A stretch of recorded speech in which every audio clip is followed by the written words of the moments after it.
I would like to see him found and confronted. I think he should know the deep and lasting damage that he did to me. I need to know if his life has been affected or if he's sorry for what he did. I need to believe that there is some form of justice operating in this world. He was such a nice boy. She shouldn't have invited the guy in the first place. We didn't know whether to blame Laura. It's not just the ugly, funny-looking person that's going to rape. Her face. I just saw her broken.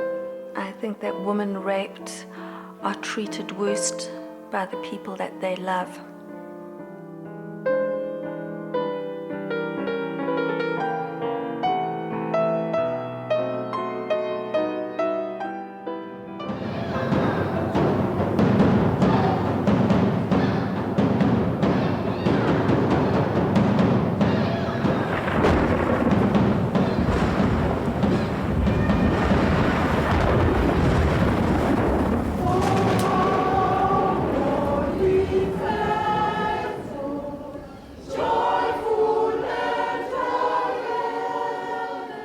It was the eve of Christmas Eve, and it was late, and I opened the door to let the dog out, and just at that moment, someone must have been passing by. I didn't actually see them pass, but suddenly from behind the bushes, I heard a voice saying, "Hello." I wasn't quite sure whether this was someone that I should know, so I walked out to the gate to talk to him. He wasn't much older than my neighbor's son, and I saw him just as an older child. I asked him which school he went to, and he said he went to the school where I had been. And he said, "Oh, can I use your toilet?" So I said, yes, okay, of course you could use the toilet. So he came in, we chatted for a while, and everything was very pleasant, and then all of a sudden he jumped up and put his arms around me. Now, I immediately flung myself free and said, "No, you mustn't do that." He hit me across my face and sent me spinning. It was such a surprise. Up to that point, I really didn't have any fear that this was a sexual or a rape or anything. I was simply dealing with a little bit of a naughty child. He dropped his pants and he thrust his penis in my mouth. I was not compliant. I was not giving in any way. I was fighting. This child had turned into a monster in front of my eyes, and this monster was attacking me, and now I was fighting for dear life. So he must have kicked me so viciously, and then he left, and I think that he left me for dead, and he probably hoped I was.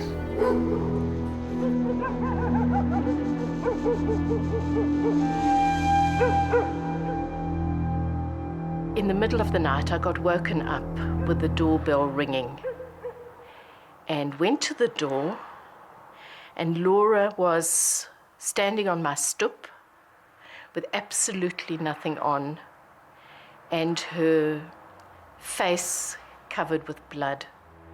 Cecily took me to the hospital, and there I saw myself in the mirror, and I turned around to see who was standing behind me, because that reflection that I saw couldn't possibly be me. I didn't go into the house. I didn't want to go near the house. It was like the scene of the most unspeakable horror. They had to drill holes into my head here and here, and they put an enormous iron cage in front of me here. I wanted to scream. what have you done to my face? What has happened? I expected them to put it back. In the most defiant voices, they told me, oh, but your jaw was so shattered we couldn't possibly have put it back, and what the heck did you expect? Her face was like a parody of what it had been, and I'm talking about the face because that's the physical outside. If the face was like that, what happened to her soul? For a long, long time, I have simply avoided looking at my face in the mirror. I look at the particular part that I'm dealing with. I never look at the big picture. I avoid it to such an extent that I'm not even sure now what I look like anymore.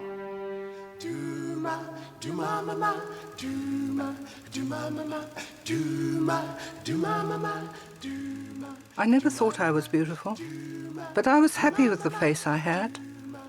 I worked hard to keep myself young and attractive, even through the dark years of my volatile marriage to Peter, a promising young filmmaker who became an alcoholic. And with hindsight, I should have left him by the side of the road many years ago. I'd had a musical upbringing and a brief and successful career on the stage, but that ended with children and the need to be a breadwinner. I hadn't wanted children, but a statement like that in the 1950s brought only condemnation. Still, I had 2 children, Michael, boisterous and headstrong, and Kathy, who was painfully shy as a child.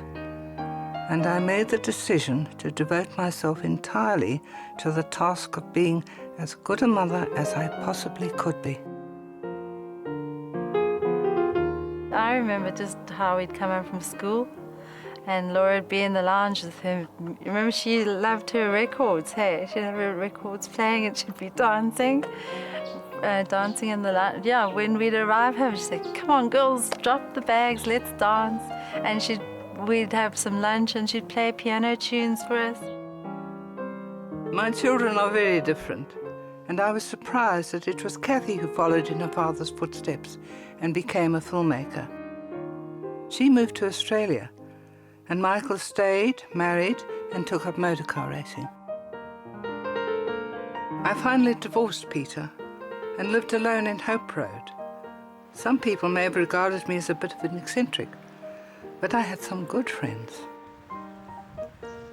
I felt sorry for her because I always thought she was kind of lonely, but I don't think she was. I think she was just that kind of person that could be on her own.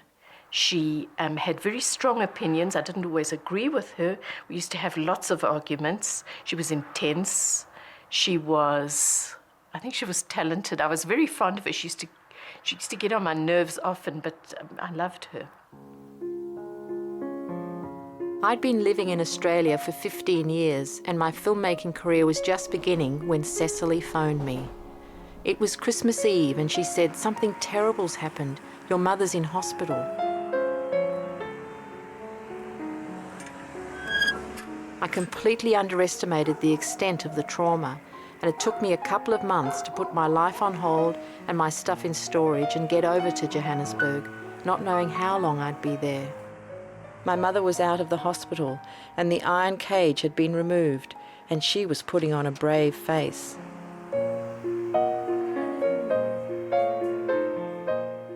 Not long after my arrival, she let me film her doing a tour of the house. We were sizing each other up, not knowing how to deal with the situation.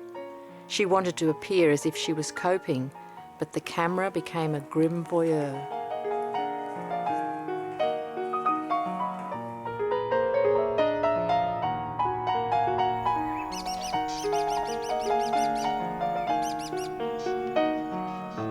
My brother Michael and I had never been very close, and as adults we'd always lived on different continents. Even then he was suspicious of my motives for filming, but he covered it with his own brand of humour, like his impersonation of the South African police. SAP? Yeah. Hey, has you got a license for that camera? Eh? Or you got a license to drive that thing? No, but you see this now. Eh? You see this? They come here from overseas. And they want to sort of make movies of everything. They don't know what's going on here. Huh? They think we's always pushing the blacks, eh?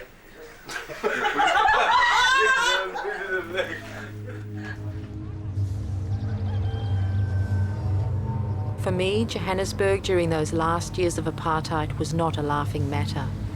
The fear I felt in Hope Road was intense and very real. The neighbours told me that 2 women alone in a house without security fences was asking for trouble, and Laura was afraid her attacker might return. So I hired an armed guard to watch the house day and night. But he couldn't protect Laura from the real tormentors in her midst.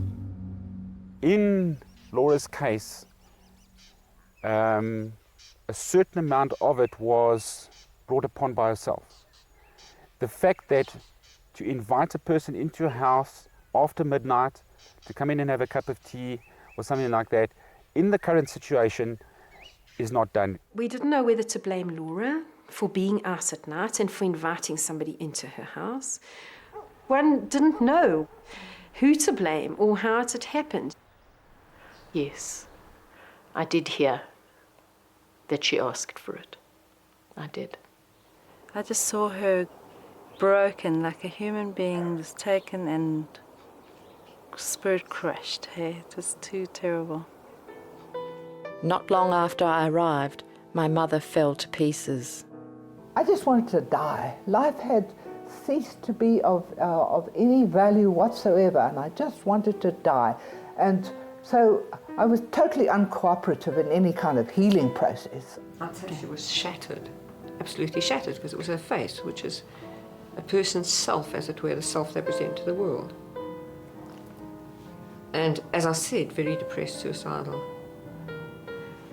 If you go into the garden and you pick a beautiful rose and you put it into a vase, you might say, is that rose dead or alive? It looks alive, but in actual fact it's been cut off from its source. So it's alive, but it's dead in a way. And often after these traumatic things, or even a terrible illness, the person gets it into their mind that they're alive, but they're not alive. They've been killed in a way. It's that kind of, as I say, death imprint. And I think suicide goes a lot with that. I went to the hospital to see her. That was the first time. She was beaten, knocked about. The police delegated this whole thing to a retired female police officer. But she had the foresight to go to the school and to ask them for the school magazine. And she came back with this magazine, and I looked through it.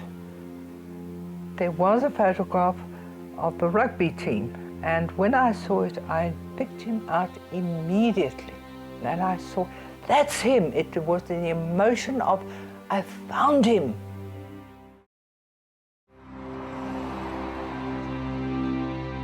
I went to see the investigating officer who was handling the case, Jan van der Mescht.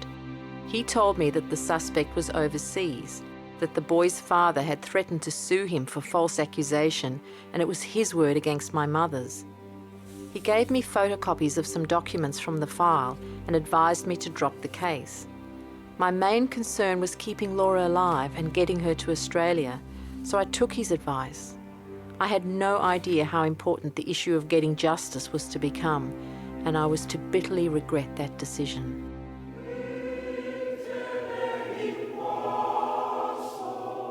It took 7 months and several face operations and suicide threats before I was able to convince Laura to come with me to Australia. I packed her belongings and sold the house, and she said goodbye to the world she had come to completely distrust. And get me out of that awful, terrible hole. Yeah. As you wave me goodbye. My neighbours put on a wonderful farewell party for me, and I played the gracious guest. But despite it all, I felt angry and betrayed. It seemed as if the entire world was saying to me, you brought this on yourself. I just wanted to withdraw and have nothing to do with any of them.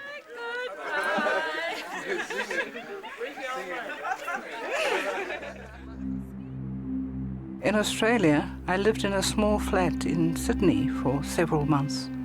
But I didn't cope well with my new circumstances, and my depression deepened. I stopped playing the piano and my creative spring dried up. I put on weight so that no man would ever look at me in that way again.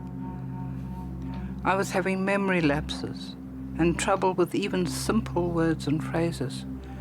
And I really believed that my face was so disfigured that I looked like a monster. Laura went into psychiatric care for 3 years and then moved into a small housing commission flat and became a virtual hermit. They called it post-traumatic stress, but for Laura, life was meaningless and she wanted nothing to do with the outside world. And time did not heal.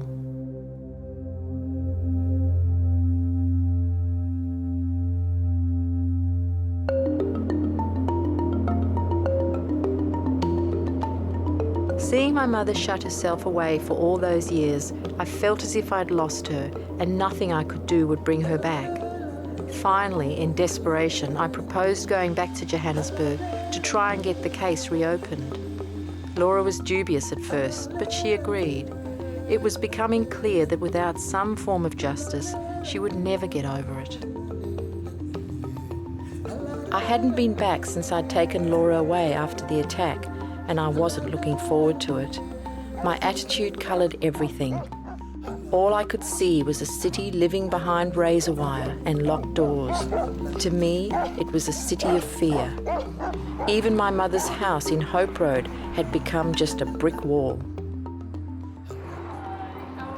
My first stop was to see Cecily, Laura's former neighbour and close friend.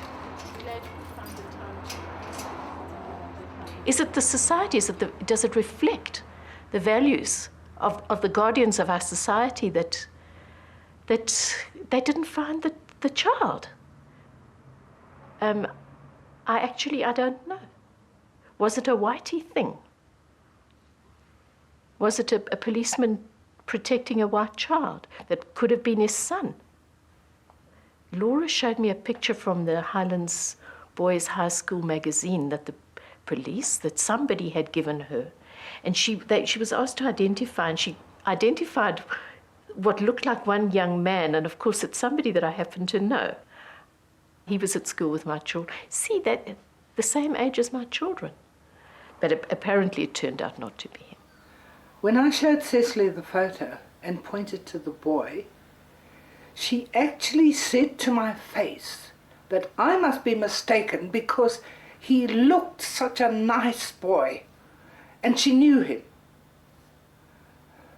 People don't realize how devastating it is to be disbelieved when you are so adamant, as I was about my attacker.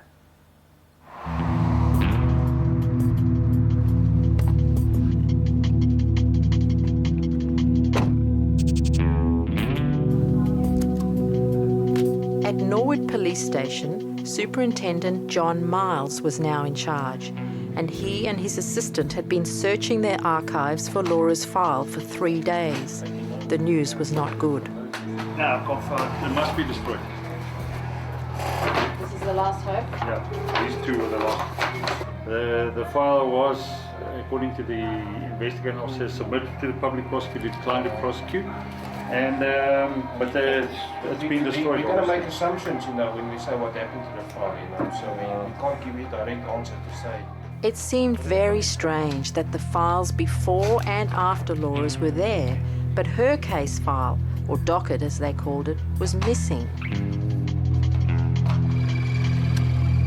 The previous investigating officer, Jan van der Mescht, had since retired from the police force, but John Miles rang him while I was in his office.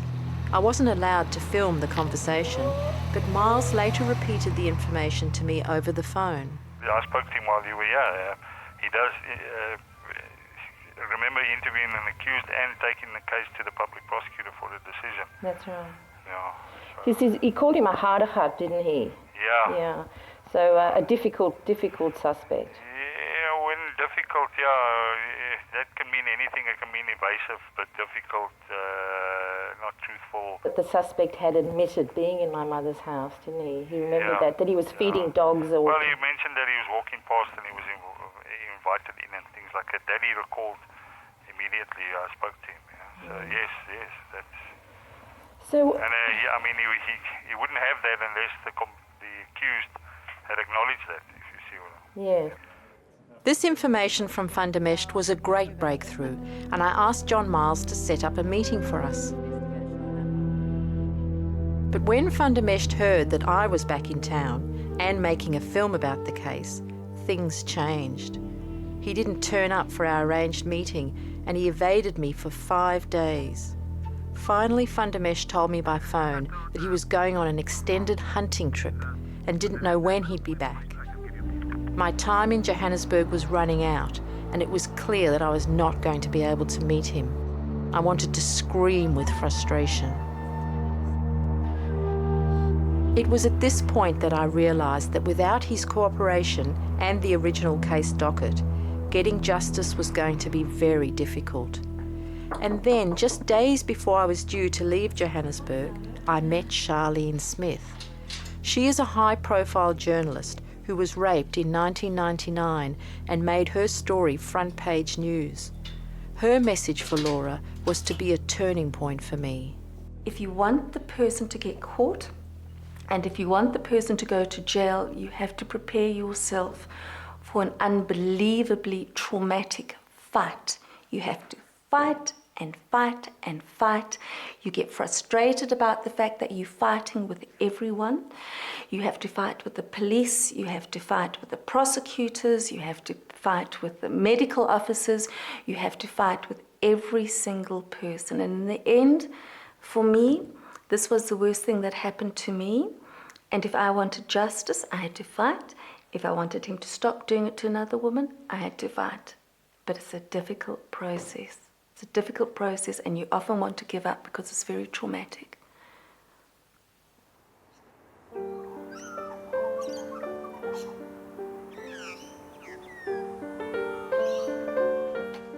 Kathy came back feeling like she'd achieved very little. But the very fact that someone was prepared to believe me and to listen for the first time got me going again. I made a tentative step, and I've joined the University of the Third Age, and there we have a group that is studying philosophy, and then there's a discussion group, and both of them I find very stimulating. The program is called Seasons for Growth, and the name is relevant. I'm learning slowly. I'm trying to get on with people. You made any friends? Yes, I've made some very good, I think I've made a few friends. There was a slow awakening there that perhaps somebody else could be interested in my dark secret, my nightmare that I've been trying to sweep under the carpet, and I've spent years and years and years trying to forget it and to put it aside, and now here's an opportunity where perhaps you can draw some good out of it. These are the African ways of honor to you. Encouraged by Laura's tentative steps, and with Charlene Smith's words about the need to fight for justice still echoing in my head, I went back. These are the African ways of honor to you. Nina Makawe Agitibo, we're gonna see. The country had changed so much since I grew up here, and on this second trip I was feeling more optimistic. I made the decision to try and find something positive from what had happened to Laura, and to look at the country through new eyes. Nina Makawe, 27 April 1994.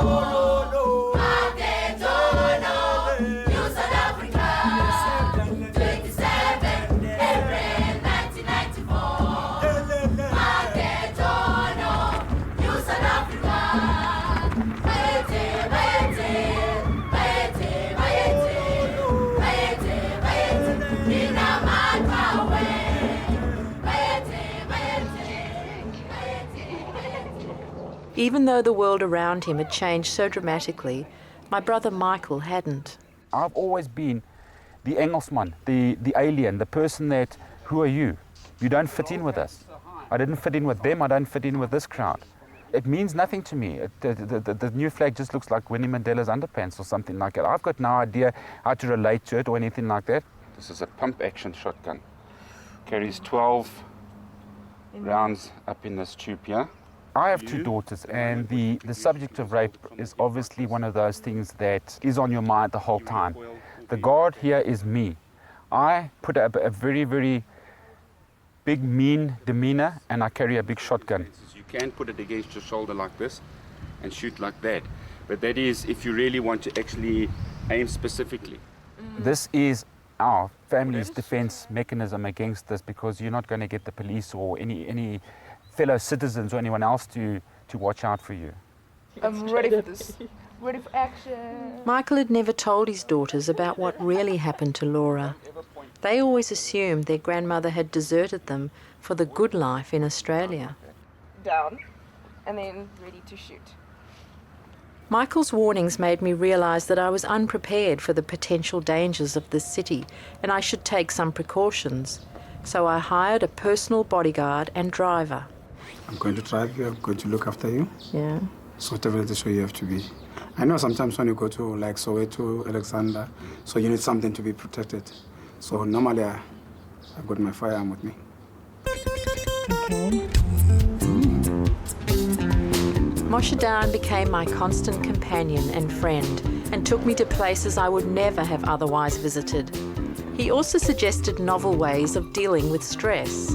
How do I cook this? No, don't cook it. You don't cook it. You don't cook it? What do you Just do? grate it, ne? Grate it? You and wash then your body. You wash your body with yes, it? Yes, yeah. And vomit with it. I vomit? Yes.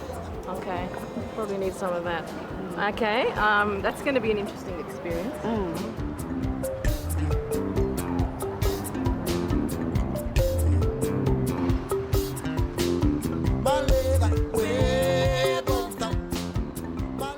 Under the new South African government, a unit had been established in Johannesburg to deal specifically with sexual assault and child rape cases.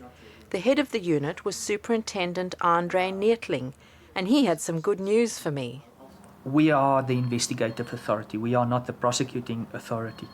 But what we can do from our side is to reopen the case and look at those questions that you had, because if a case was withdrawn, it can be reopened at any time. And revisit all the evidence and things like that presented to the prosecutor, and see how far we get with regards to that, to also provide you people with some kind of closure, I suppose. Andre assigned the case to Captain Arnold Boonstra and gave me permission to follow the investigation and to film it. Police work in Johannesburg is dangerous, and hundreds of police officers are killed each year in the line of duty. Arnold and his buddy Ferdy always worked together, and their main focus was the investigation of serial rapists and child rape. That looks like a good, healthy breakfast there. Yeah, it's great. That's why I'm so healthy. There's definitely a lot of stress, especially long hours. Type of cases you work on sometimes catches up on you. You're involved in more funny stuff, so see the worst, never see any good, so there's a bit of stress. How do you deal with that? I see a psychologist. You have to.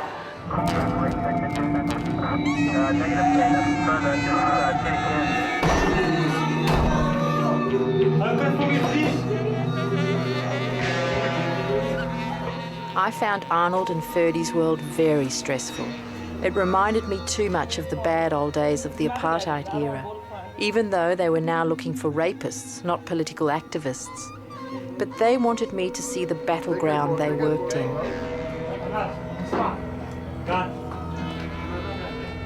Most of the people in South Africa are black, and just a small percentage are white. Around about 10% of us are white, and the rape graphs follow that almost completely. So Most women getting raped are black women getting raped by black men. However, you get white men who rape and you get white women who are raped. It isn't a racial issue at all. It's a societal issue of disrespect toward women and children. Arnold arranged for me to meet with the elderly volunteer police reservist, Myra Carroll, who'd worked on Laura's case back in 1989. She'd done most of the legwork, including getting the photo from the school. She didn't remember many details of the case, and she was hesitant about which boy my mother had identified from the photo. Could it be this one? Yes, exactly. Honestly? Yes.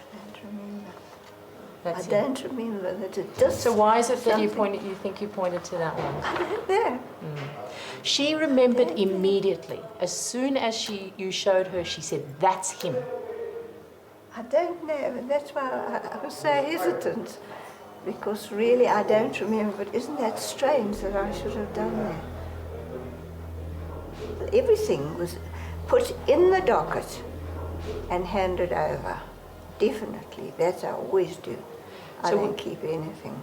Would they have asked you to interview the suspect? No.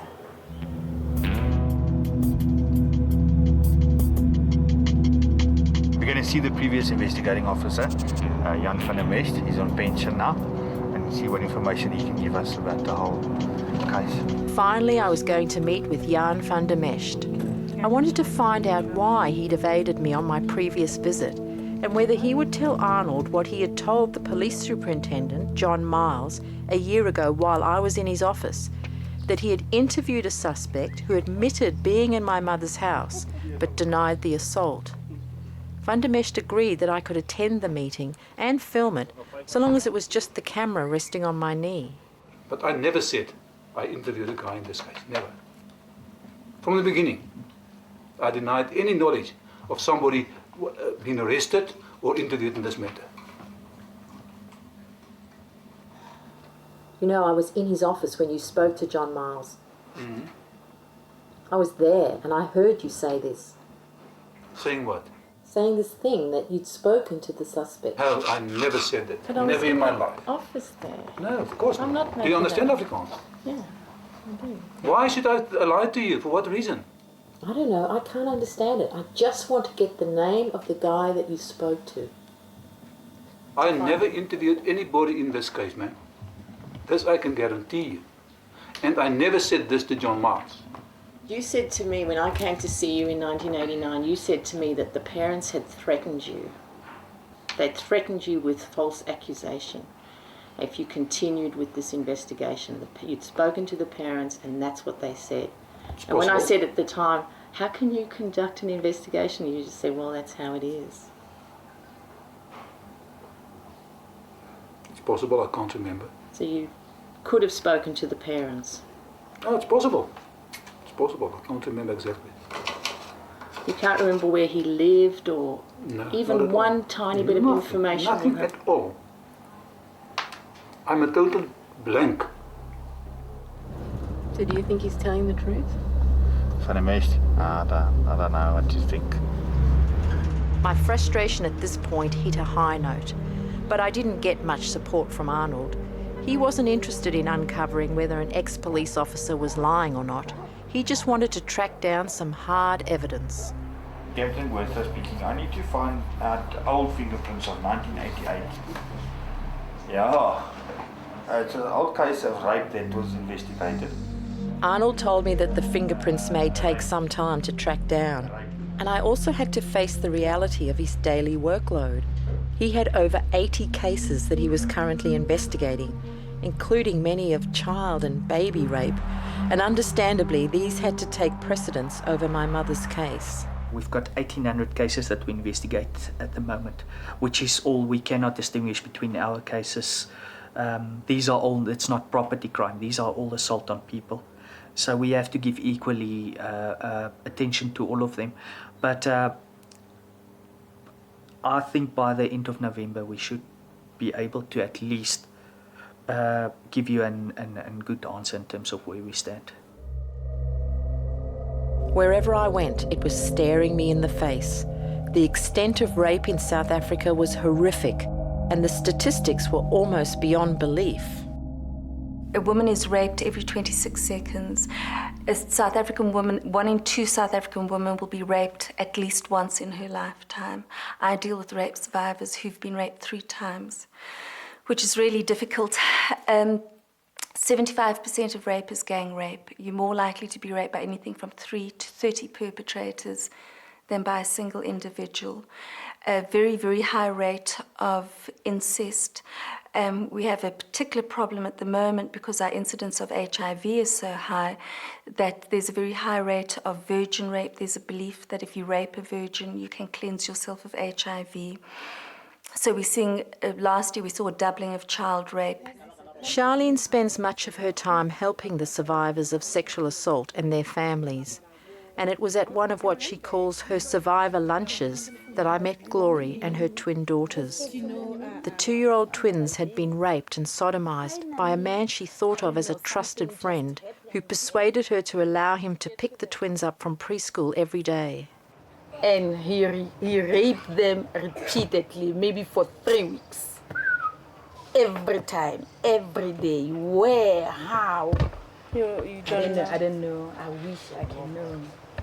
No, you don't want to know. Did they tell you? Yeah, they tell. They even demonstrate, even the noises he was making that time when he was raping them. You know, they talk, they say it like it is.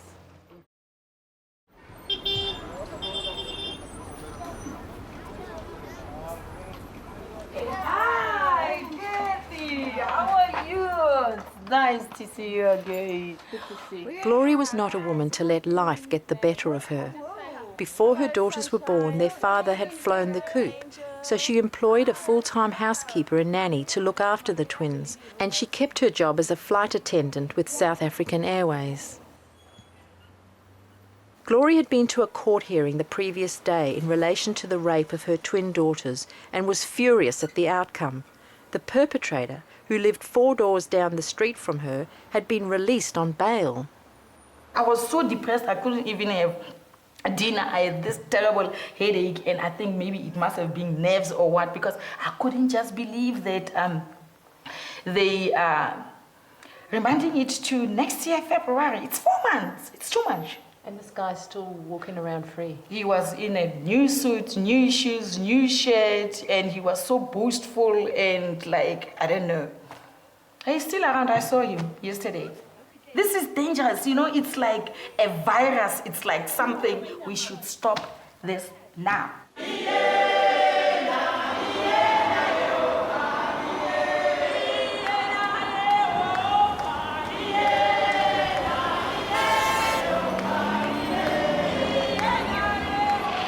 The delays and problems with the police and justice system that Gloria and I were experiencing were extremely common. But instead of just grumbling, Gloria and her family took action. She poured all her rage into a petition to President Mbeki in the hope of drawing attention to our frustrations. You know, we've got to put our feet down that they should do it. Send people out there to go and educate those people in all the languages, all the 11 official languages. It takes it like...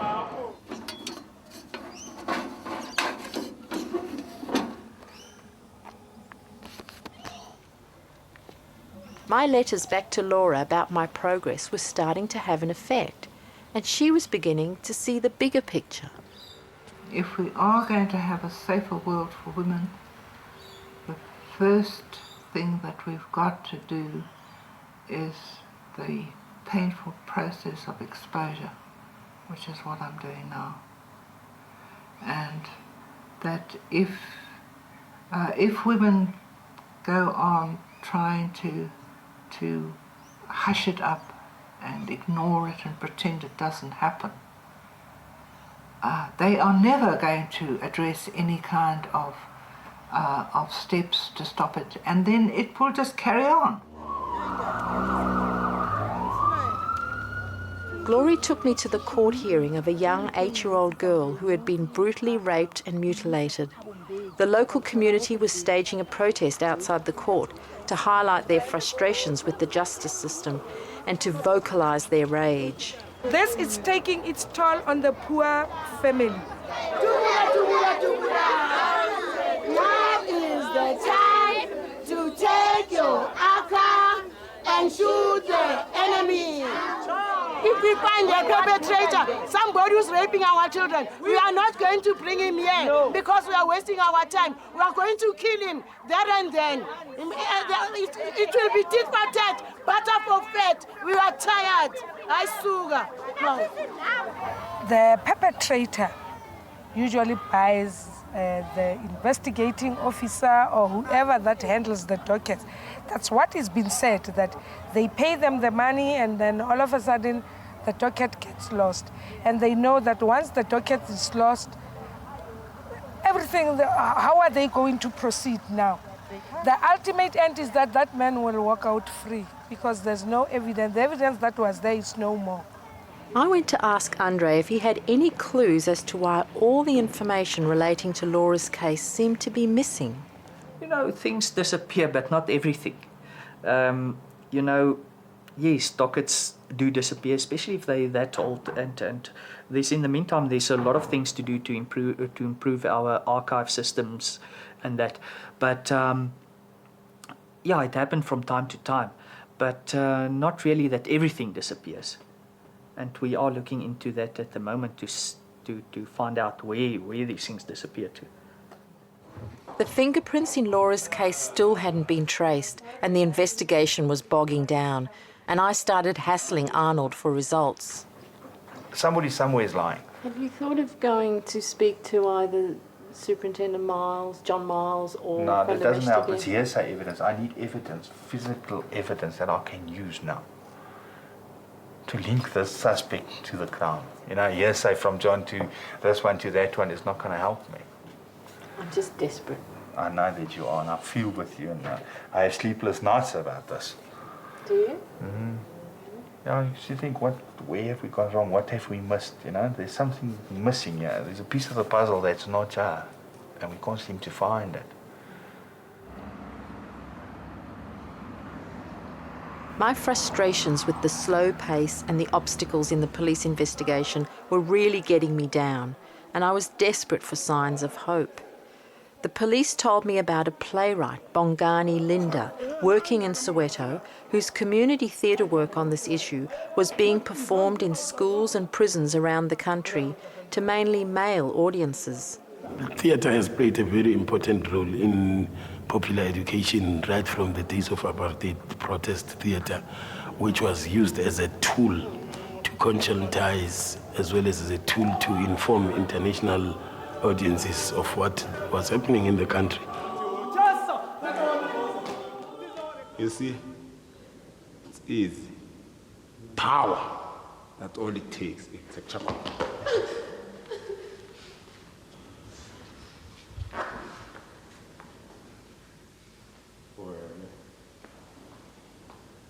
My old lady, if you ever dare go to the police, this house will be a foundation. And you'll be signing a death warrant. Yebo, Noma?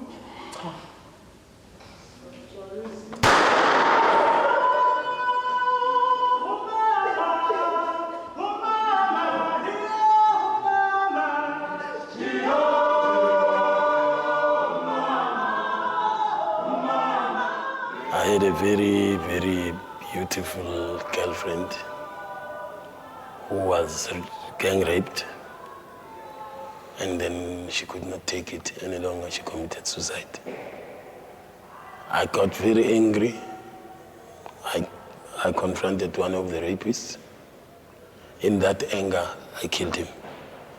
I was arrested, stayed for about 24 months on trial, but thanks God I was acquitted because charges were dropped against me. And then after that, I got very worried that what kind of a society is this? Because in fact, it just did not end then. Rape became a popular crime in our townships, and till today, it's still like that. It's sky high. It's crime number one. We've got this anger, and the anger that we have is taken to the wrong people. It's taken to our sisters. And you know, for me, this makes me very angry because, I mean, I've experienced it. I used to love that woman. She was part of me. We shared the same breath. Today, she's no more. Because some, I'm sorry to say this, but fucking bastards, barbarians,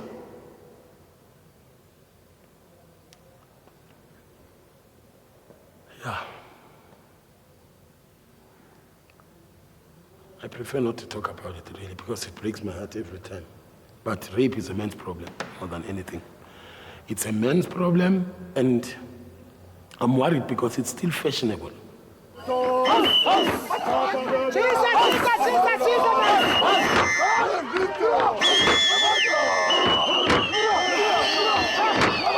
call upon the men who are here, as well as the boys, young men. Let us make this our struggle.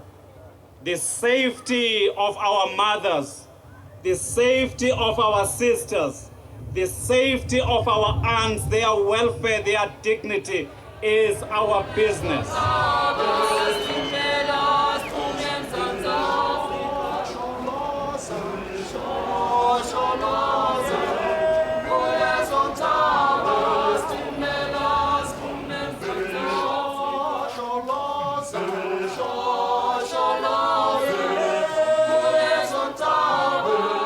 When a child is abused, I know it touches a very tender part of us.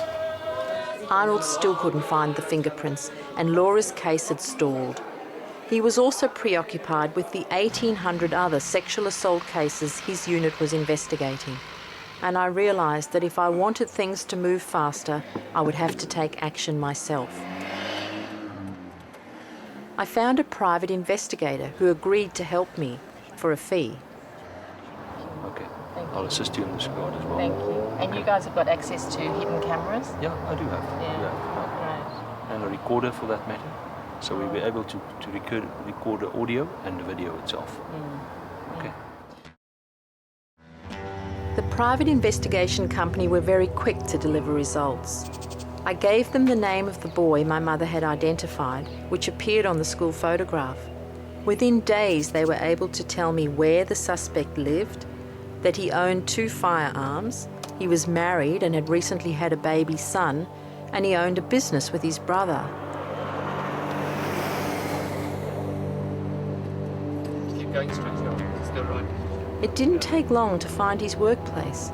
So I found it, yeah. But then I didn't know what to do next. The thought of going in was too overwhelming, and I felt completely out of my depth. Moshadan reminded me of the 2 guns the suspect owned and warned me to be careful. So I did a stakeout. It seemed to me now that my best option was to bite the bullet and confront the man my mother had identified with a hidden camera and find out what he had to say. But I needed to be sure that what I was proposing was both legal and ethical. It's a strategic choice in many ways rather than a legal choice. I mean, I think legally you have the right to do it. Strategically, one would have to weigh up what would be the impact of you doing it. On the alleged rapist himself and whether you would silence him or open up the floodgates of his confession. I mean, we have no way of telling that. And B, on the police. I mean, would it annoy the police?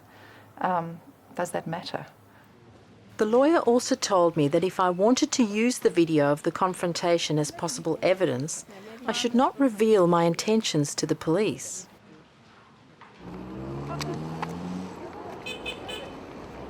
The thought of going out and facing the man who had caused all this trauma terrified me, and I kept hoping there would be some other way. Glory suggested we go to the ANC Women's League, a powerful women's lobby group. She believed that if we could speak to Nelson Mandela, we may be able to get some action for her twins and for my mother. She would like to have an audience, the leadership here, Women's League. Like you are going to, on her behalf, going to confront the perpetrator. I think she's going to get a relief from that. Yeah, she'll be now able to let go now, Because why she still holding on is that this person was not brought to book. That's why she is still holding on to this pain. But once she knows that it's being taken care of now, she'll be able to let go now. And I wish you all the luck.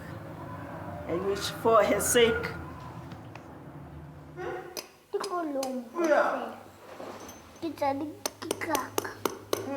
They're scared, Kathy. They're scared.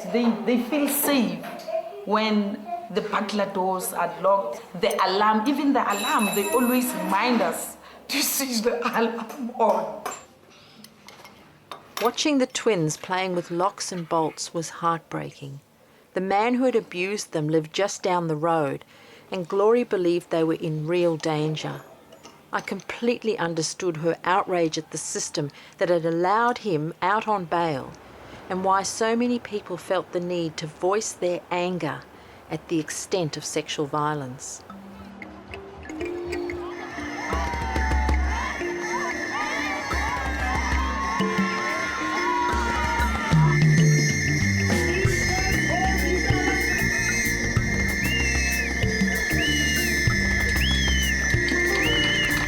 What do you think about this child abuse, Abuti? Glory finally collected over 10,000 signatures for her petition and presented it to the President's office in Pretoria.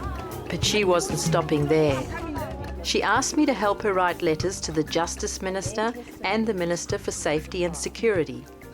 The bail was granted despite the fact that I informed the court of the danger he poses to my twins and my nanny. I want the president to stop giving these people bail. Okay. To me, it's a major thing. That's a big thing.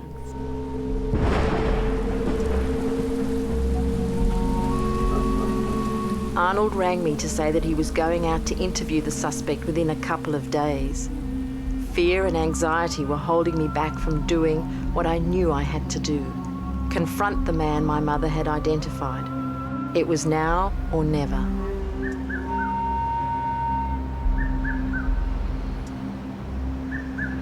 That morning I awoke with a sick feeling in my stomach, but I'd come this far, and this time I had to see it through. I still didn't know if I'd be in any danger, and there was that awful nagging doubt. What if it was the wrong guy? I could just wear it over my shoulder like that. Or you could put it right over your head. This way I can get it off if I need to. Or... Oh, okay, yeah, sure. If you needed to run, I suppose, yeah. So if I'm talking to you, is that getting a good picture? Well, as you can see there on the screen, you can see the picture there. That's me there. Yeah. And yeah, that's so it's basically just how the I picture. angle this thing. Yeah. That's going to be the key. Yeah, in any direction you want to, basically. Because once I start this, what I'm doing, I'm not going to be thinking about this because I'm going to be thinking about the person I'm talking to. So yeah, sure.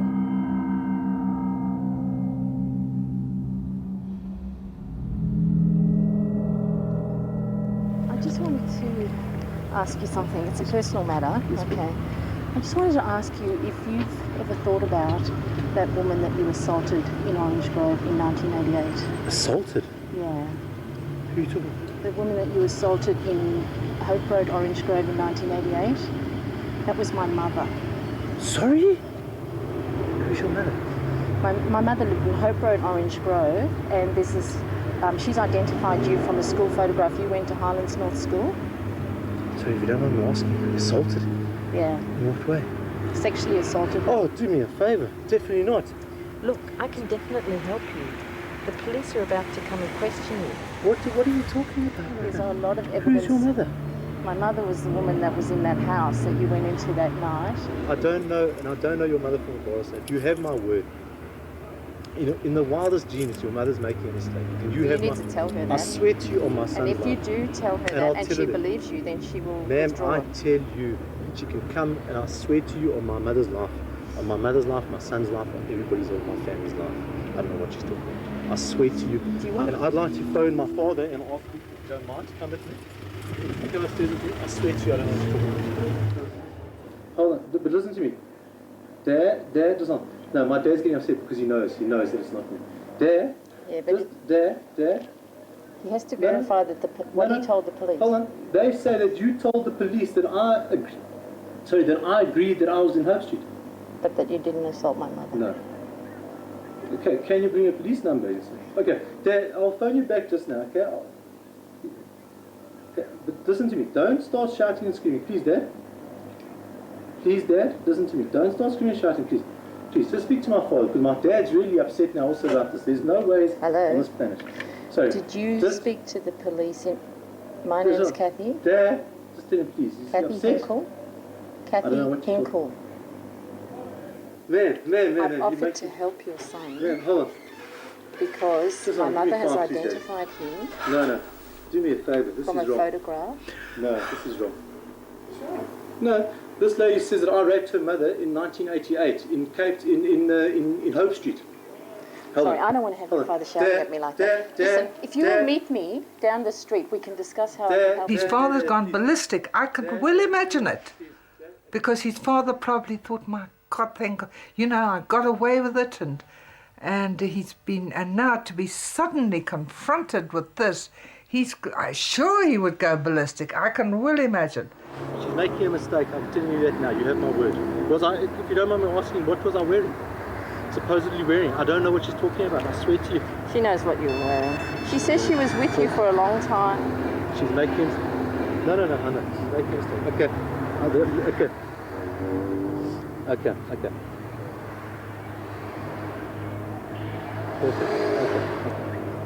He says you shouldn't talk to me. And I understand why, man, because the thing is that one of man, these she can assaults really sticks, and that's why I thought, if you could talk to my mother. In fact, your mother's more than welcome to come out and she can face me face to face and then tell me, because I promise you have my word. Okay, I've got nothing to hide.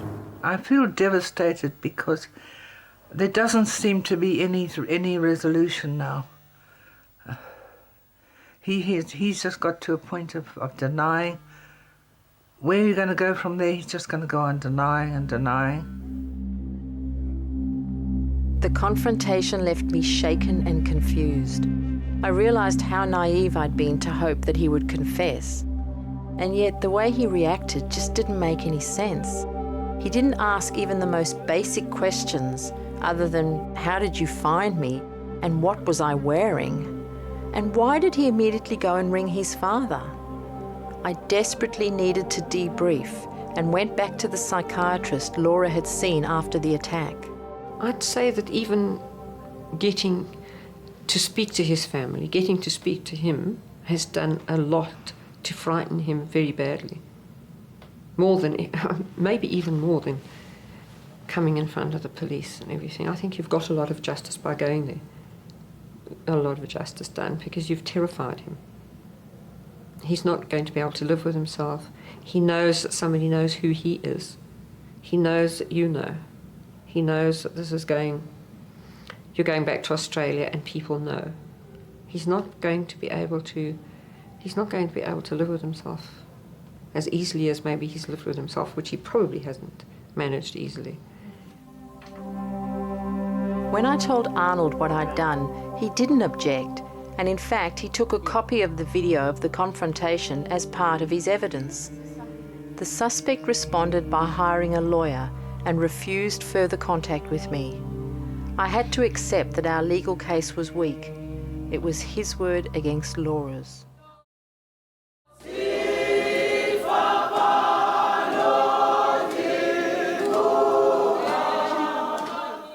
Arnold told me he'd been out to interview the suspect and he'd come up with an alibi.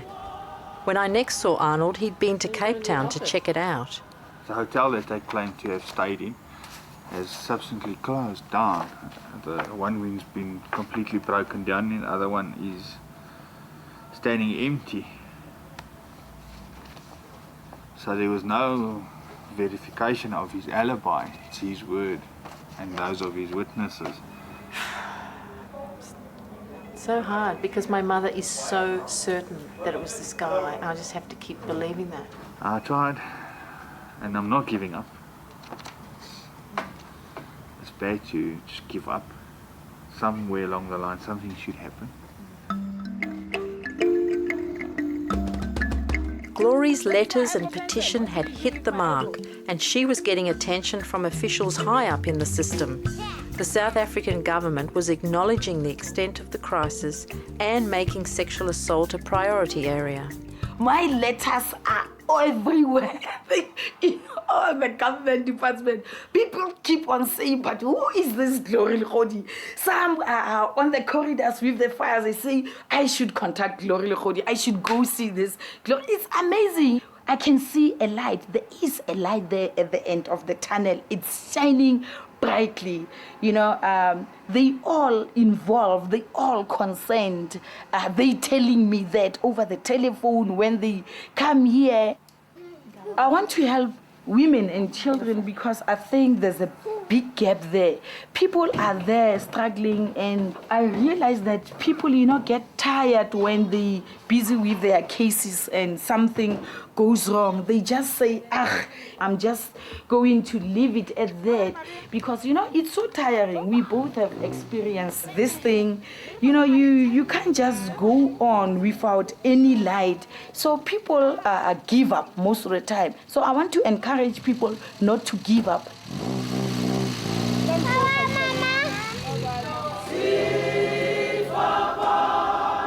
Christmas was fast approaching and I needed to go home. But there were still some things that I wanted to resolve, so I went back to Hope Road. A big part of the trauma for Laura has been this thing of not being believed. She was really hurt that you, one of her closest friends, didn't believe her when she identified her attacker.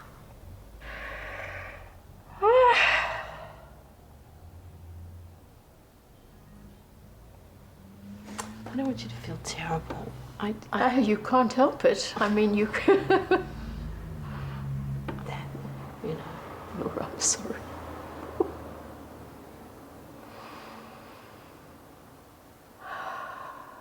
Cecily admitted that she'd dismissed Laura's identification of the suspect as wrong because she knew the boy. What did I know about them? Their mother was a woman who... She was one of the mothers who used to kiss her children goodnight, still in Standard 5.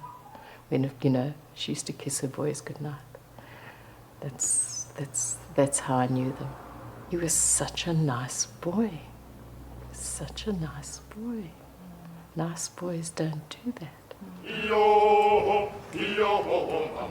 After she'd moved to Australia, Laura had very little contact with her son and granddaughters, and the attack was a taboo subject that was like a barrier between them. She felt Michael still blamed her. I blamed her, not a chance. You said it was her fault for letting him in the house. That's not blaming somebody. That's how it felt to her. No, that's not blaming somebody. What do you say to the person? You say, there is a vicious lion. You go into the lion park. You say, those lions are man-eaters. Do not get out of your car. He didn't look like a vicious lion. He looked like a handsome, presentable young man. I mean, what does he think these people look like? That they're walking around with a label on their back that says rapist? I mean, does he think that I'm so unintelligent that I would let a person into the house who was dicey? But Michael has always thought this, and he still does. Yeah, well, if I'm going to speak to Laura, I will do it in front of her and not in front of this thing. This is bullshit, this. I don't know what I'm supposed to do. You keep on pointing your finger at me like I'm the big bad ogre and I just am so mean to everybody because I don't have this magical way of showing feelings and expressing myself and doing the big huggy thing with people. It doesn't work. I know what I feel. Now, sure, that was tough. I don't think I'd want to go through that. When you say, why did you do that? That's not blame. That is a blame. It's not blame. That's a question. It implies a blame. Right, well, then that's it. No, hang on, that go. No. If you're going to harp on something like that and you're going to pick it and say, keep on saying that I was blaming Laura, you can forget this right now because I did not blame anybody.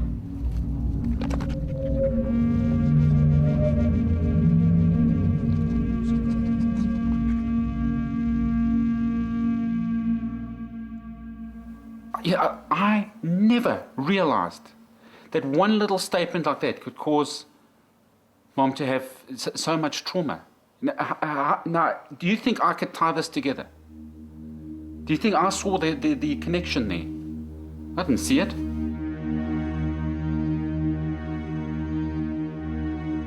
I know that within my heart I have the right intentions. I would like to help, but I don't know how.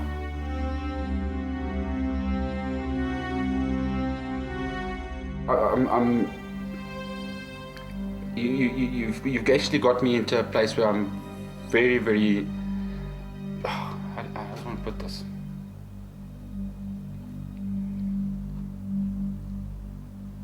I'm sorry, and I really hope that this can make it better. That's all I can say. Michael, thank you.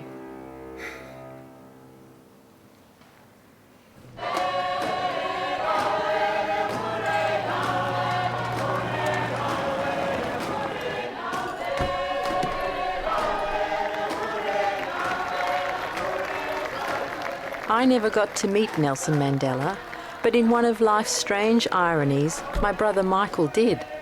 Mr. Mandela came to his workplace to give his blessing to their racing team heading for Europe. And as I watched him through jealous eyes, I was reminded that life doesn't always work out the way you want it to.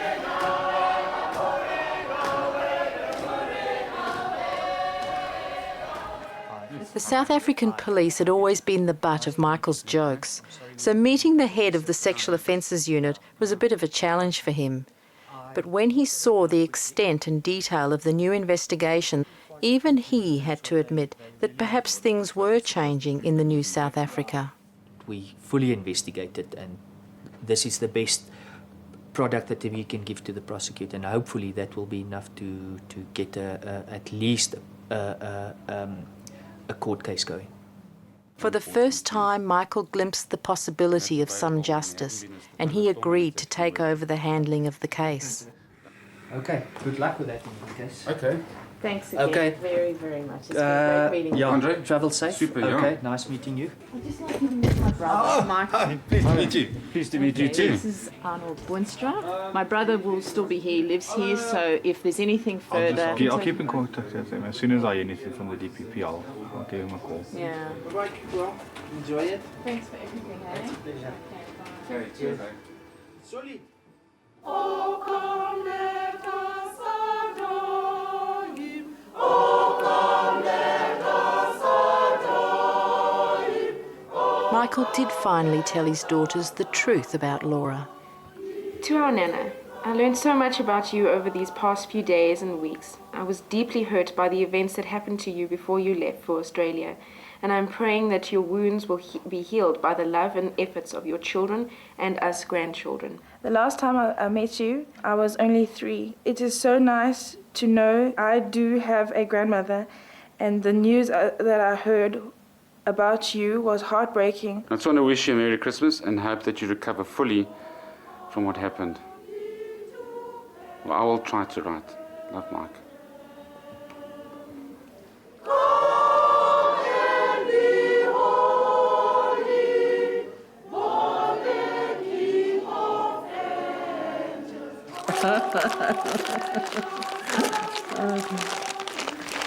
I know what it is. And she is being very optimistic. She can't be. She's joking. She's joking. To think I'm going to fit into it. God, What is it, Laura? Because it's a bathing costume. She remembers me walking around in my bathing costume because it was always so hot. The very fact that they opened the case, the very fact that they've investigated him, the fact that he knows he's being investigated, and he knows that I still know and I am still convinced. And he knows now that he has not fooled me, and he has not fooled you, and he's also battling now to come to terms as to whether he's going to be able to fool the police. Do you want them to go forward and try and get a court hearing and if necessary, go and testify? I'd love it. I'd love it. I think that he should be punished. It would be absolutely marvelous if legally it could happen.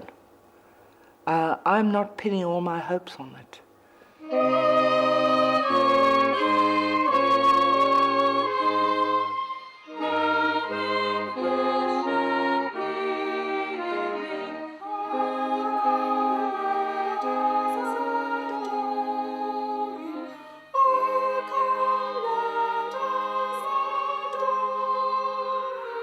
Hello? Michael, it's Laura. Well, hello, how are you? I'm just phoning to say thank you for the Christmas gifts and the messages that you sent. They were wonderful. Oh, that's okay. Michael's apology enabled me to forgive him, because although I could understand where he was coming from, I still needed him to apologize for me to fully forgive him. And I have found from experience that forgiveness is a double blessing. It helps the forgiven and the forgiving. And it sets you free. But I'm afraid I can never forgive the attacker, because if I do that, then I am condoning what he did, and I can never condone what he did.